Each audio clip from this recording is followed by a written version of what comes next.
What are the steps that we could follow to accomplish our dreams? That's the topic we're going to be addressing today on Flourish-Meant. I'm your host, Tina Yeager. Flourish-Meant is sponsored by Access More.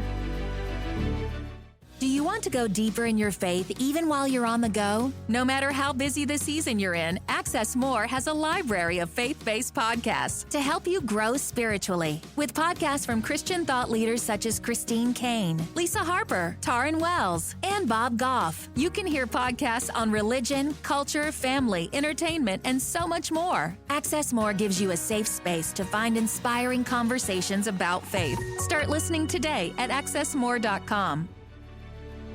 Today, I am blessed to have and share with you a wonderful guest, an amazing woman who has done tons of entrepreneurial work and is a mighty woman of God. Her name is Victoria Duerstock, and she is an author, a speaker, and owner of the new publishing house, relatively new anyway, Endgame Press, and she does amazing work.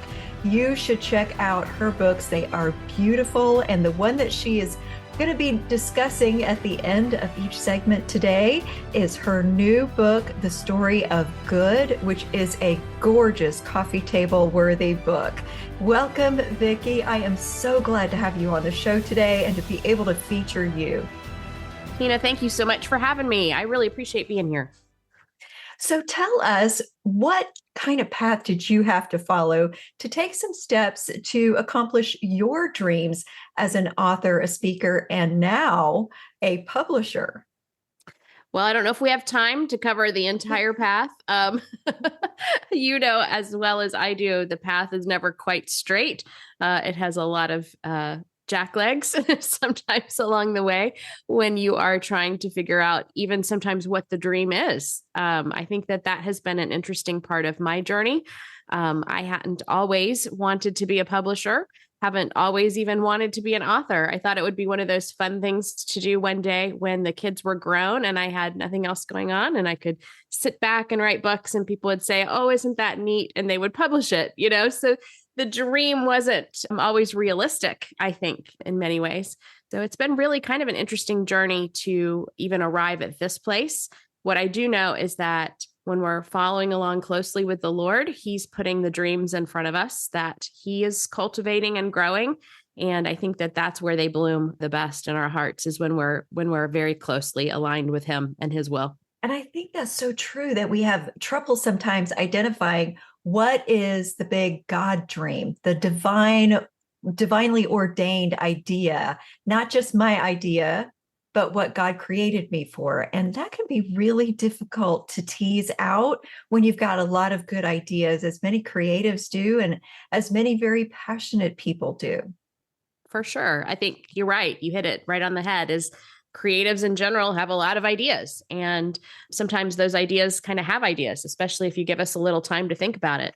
And in the early years when my family was younger, there wasn't a lot of time to sit and do a lot of teasing. There was a lot of ambition. There was a lot of desire to lead and take charge and do things, but there wasn't a lot of time to really sit and think. There was really more, I need to accomplish this for my family today.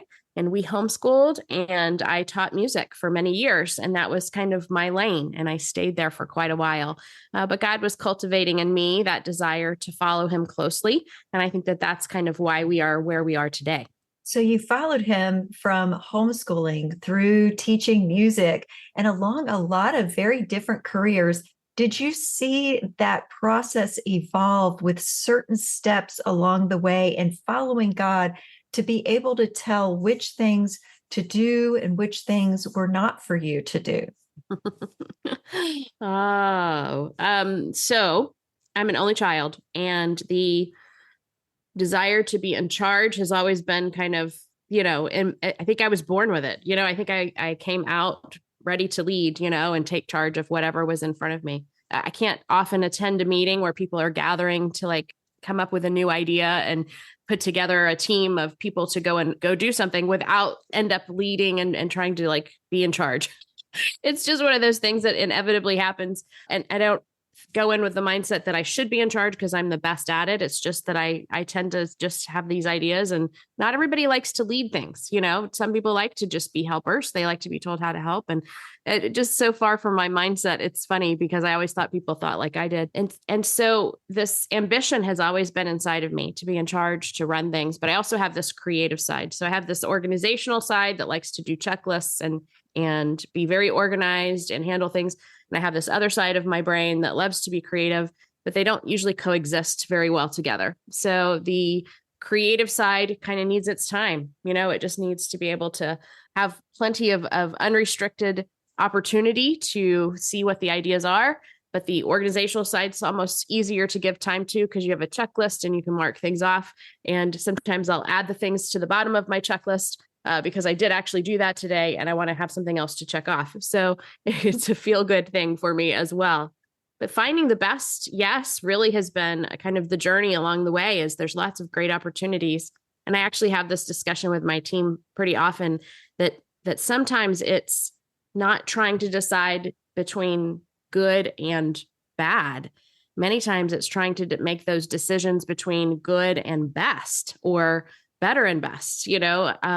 That has been my journey. Is there are a lot of good things that I could say yes to, and I have. And then eventually I become very just stressed out and overwhelmed. So waiting for best usually requires saying a lot of no to good along the way. And I think that has been the challenge for me. I would like to say I'm getting better at it, but there are days where I still think I should have probably said no to this thing that was good, in spite of the fact that I could do it or I was capable of doing it. It wasn't my best thing. Does that make sense? Yes, I'm hearing you say 2 initial steps. And one is recognizing how you're made, recognizing the outline that God created you with so that you can identify the things that are for you and that aren't for you. And then second is to begin to then pray through and work with mentors through that process of teasing out, like we said, the difference between what is a good thing and perhaps a God thing.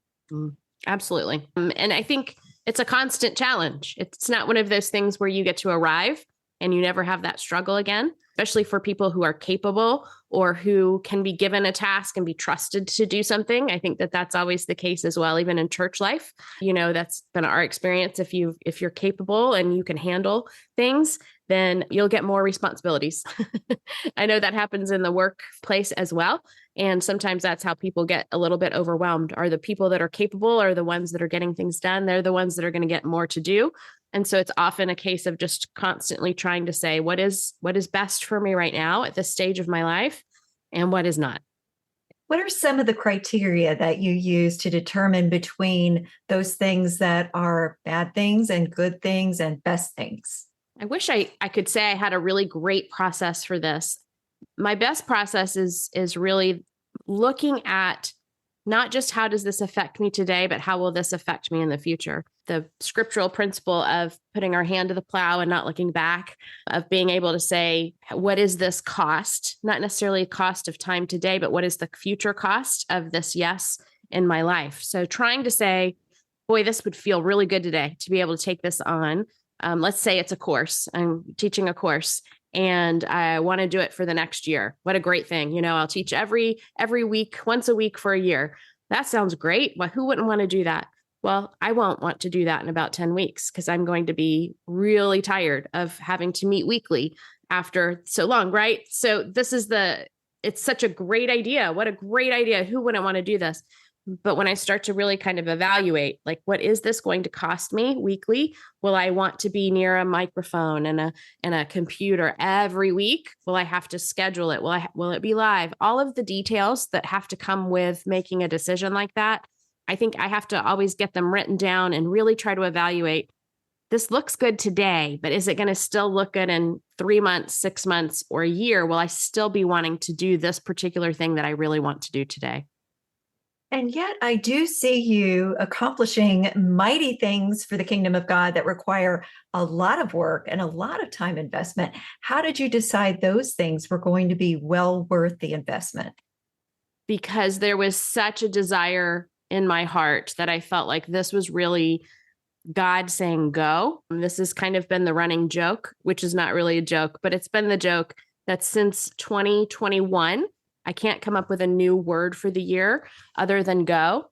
And I kind of said to the Lord, go is kind of a plain word. There's not a lot of nuance. There's not a lot of depth or unpacking that can be done on the word go. It really just means go. And so I feel like he's kind of taken the brake off of the runaway car, and we are just going because he keeps opening doors. He keeps moving. And I think if I was trying to control this particular train and where we're going, then I would have used a brake pedal a lot sooner, and I would have tried to keep things within my comfort zone. So when I look around and with all of my ambition, all my desire to grow and do great things, this is far beyond where I would have imagined or wanted to go within my abilities.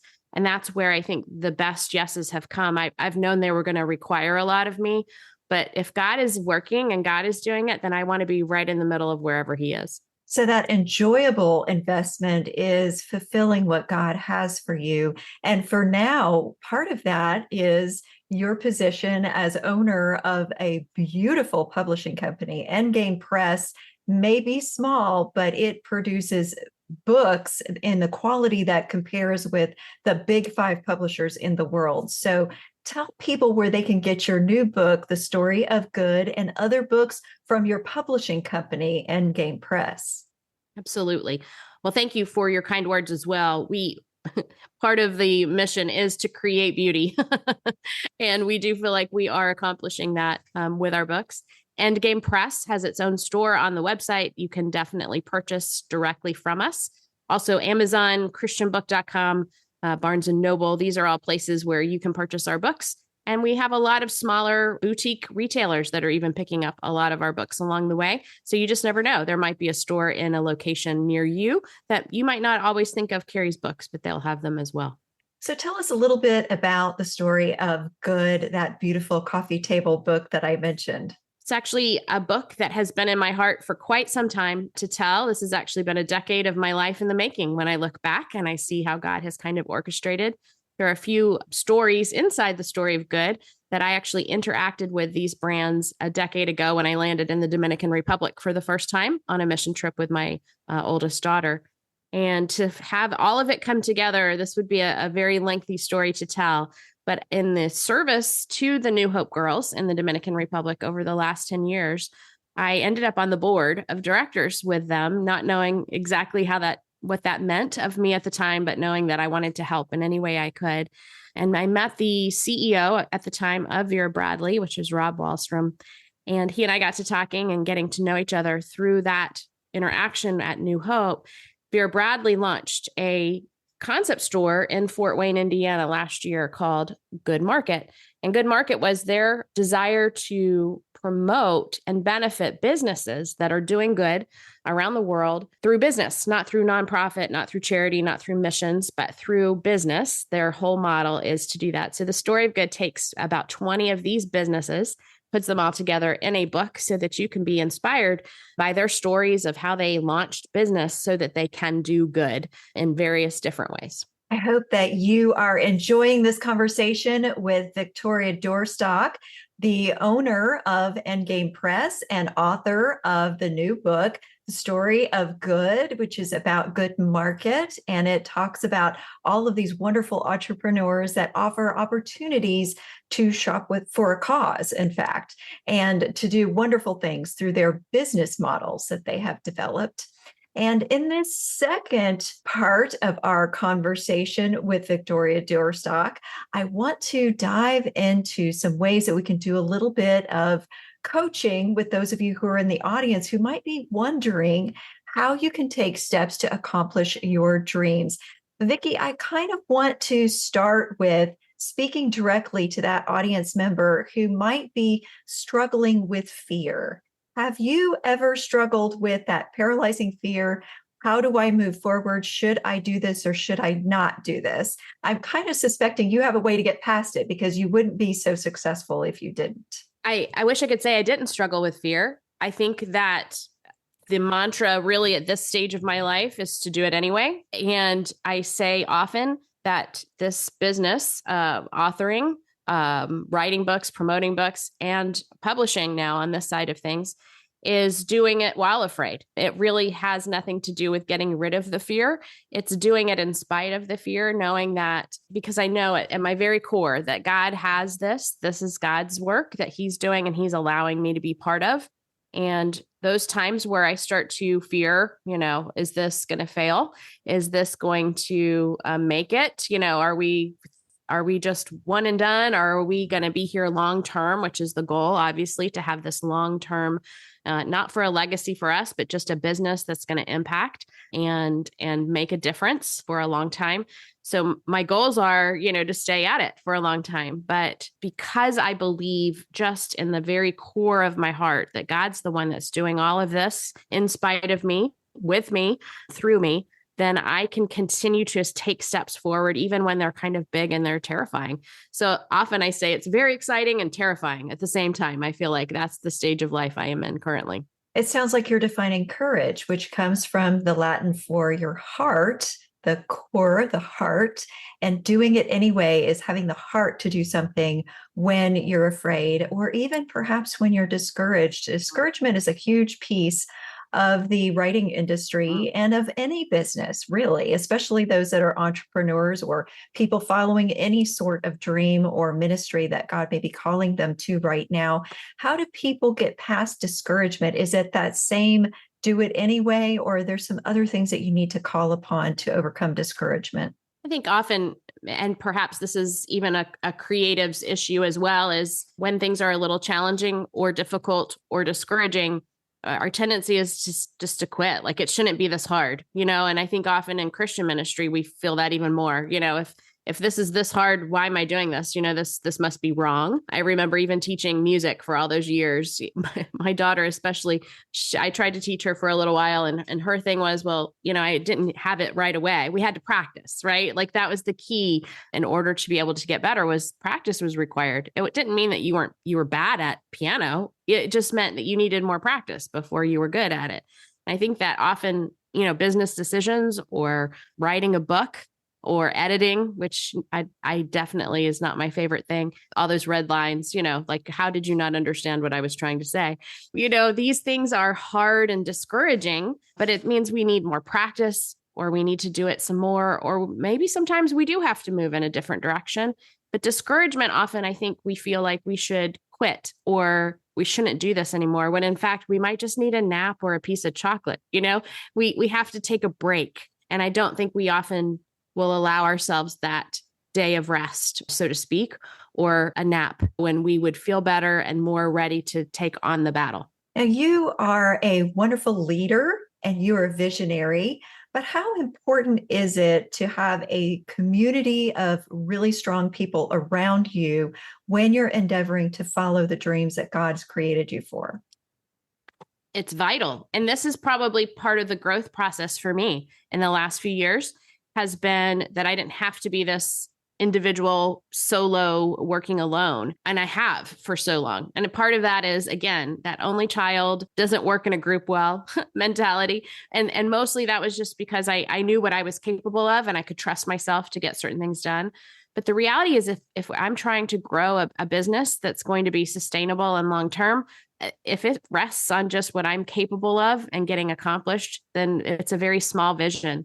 And God continues to reveal to me that having that team around is going to help put their best features, their best things that they're capable of bringing to the table. And they're going to help me in the things that I'm not very good at.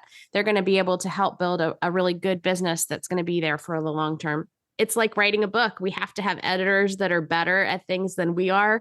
It's bringing the right people to the table to do layouts and cover design and all the different pieces of the puzzle. Could I do all of those things? Potentially, but could I do them all well at the same time? Probably not. I need other people to come in that process and support it. And I think that that's the same, whether we're talking about writing books, starting a business, being an entrepreneur. We need all of the team, to be all part of it together. What were some of the things that stood out when you interviewed the entrepreneurs that were seeking these big dream ideas for Good Market and other businesses like that? What were the things that stood out as key to being able to take steps to follow your dreams? I loved this part of the process. I actually thought that this book might have been a little bit more challenging to write because I thought so many of their stories might be very similar and I would have to find a really unique way to present them. But each person, each founder had a little bit something different that happened to them.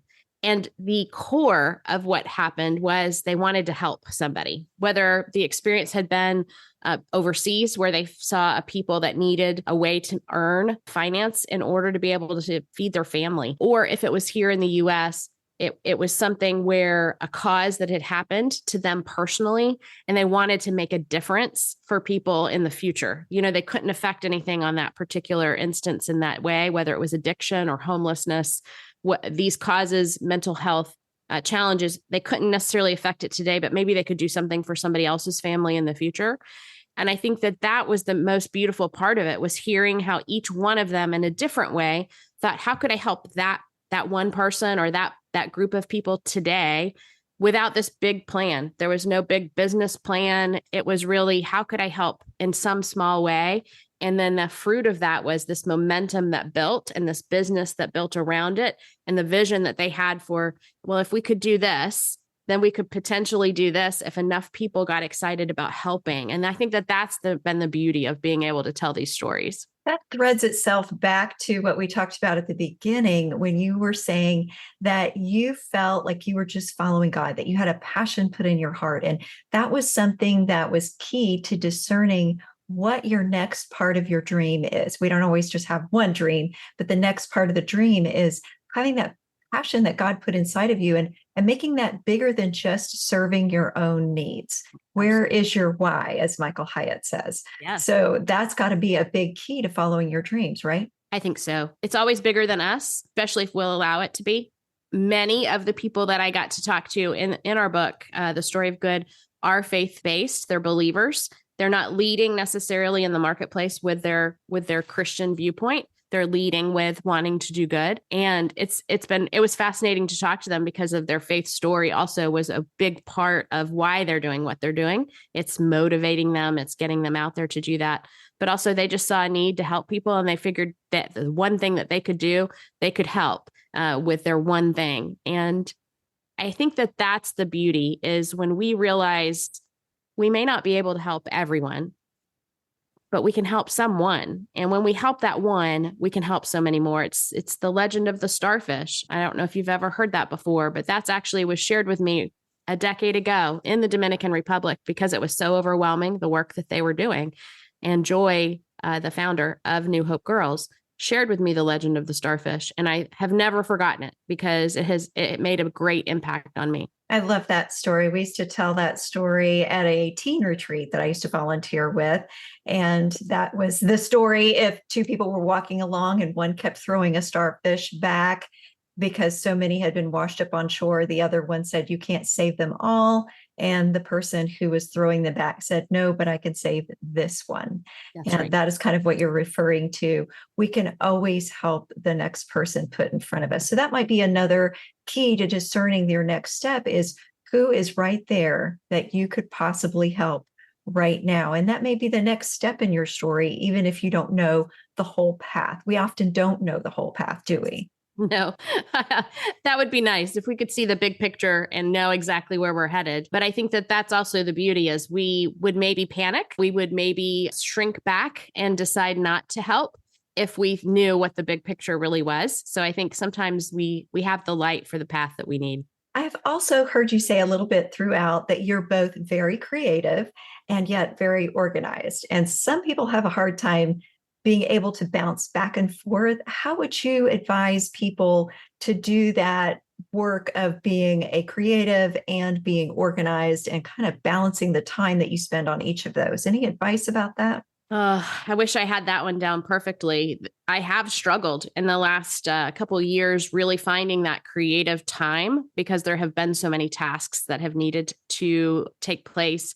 And as a matter of fact, in the last year, I've even wrestled with the Lord if I'm still supposed to continue trying to write, because it is getting more difficult in these days. And yet I don't feel like that has been taken off my plate at this stage. So I'm working to protect those creative hours. I know there are certain hours in my day where I'm a little bit more creative, and I should not be answering emails during those hours. If I answer emails during those hours, then the creativity has gone for the day, and I have to fill that well back up again later on another day. So I try really hard, if I can, to put it on my calendar and protect those hours. Many times for me, that's first thing in the morning after I have my coffee and my quiet time. My next couple of hours of the day, my brain is the most awake and the most active. So I try as much as I can, even though there are those pressures and those things that do sometimes have to break through and have to be taken care of. If I can spend 3 days a week, even protecting a couple of hours in the morning to still be creative, that's the goal. And that's what I'm working on trying to do. And if you're listening and you don't happen to feel as though your dream is necessarily in that creative, that traditional creative space like music or art or writing, you might still need to protect that space of time when you're casting vision, when you're meditating and you're spending your spiritual time with God for his direction, or some of those other things. So you need to know when you're most open to that kind of a process in that part of your brain, as opposed to that didactic, linear process where you're doing organizational skill time. So just knowing when your brain is optimized for certain types of tasks and when you are better off doing other types of tasks and kind of playing that out. That's really great advice. And I know that you have a wealth of other things to offer those who are listening, both of your own on your website and through your books and through your company, Endgame Press. So tell people how they can stay connected with you and with all of the books that you provide, those beautiful coffee table worthy books from Endgame Press. Thank you, Tina, again, for the opportunity to talk with you today and share. And I do hope it's an encouragement for your listeners. Endgame Press has its own dedicated website and social media. So we would love to see you on Instagram or Facebook. We're working on our Pinterest. We'll get there one thing at a time. But Endgame Press is our location. And then my name, victoriaduerstock.com, or heartandhomebooks.com is also another area where you can connect with me. The Story of Good has its own website. We continue to build that out as well. We want to continue to send people to these places to support these businesses, to know more about them, to know about the good that's actually happening in the world today, because there is so many things that can overwhelm us and discourage us. The Story of Good is one of those that can inspire and encourage. I hope that all of you listening were inspired and encouraged by Victoria Duerstock's conversation with us today. And I hope that you will check out her books as well as all of those provided by Endgame Press. And of course, I also hope that you come back for the next episode of Flourish-Meant. Flourish-Meant is part of the Spark Media Network and can be found on the Edify app.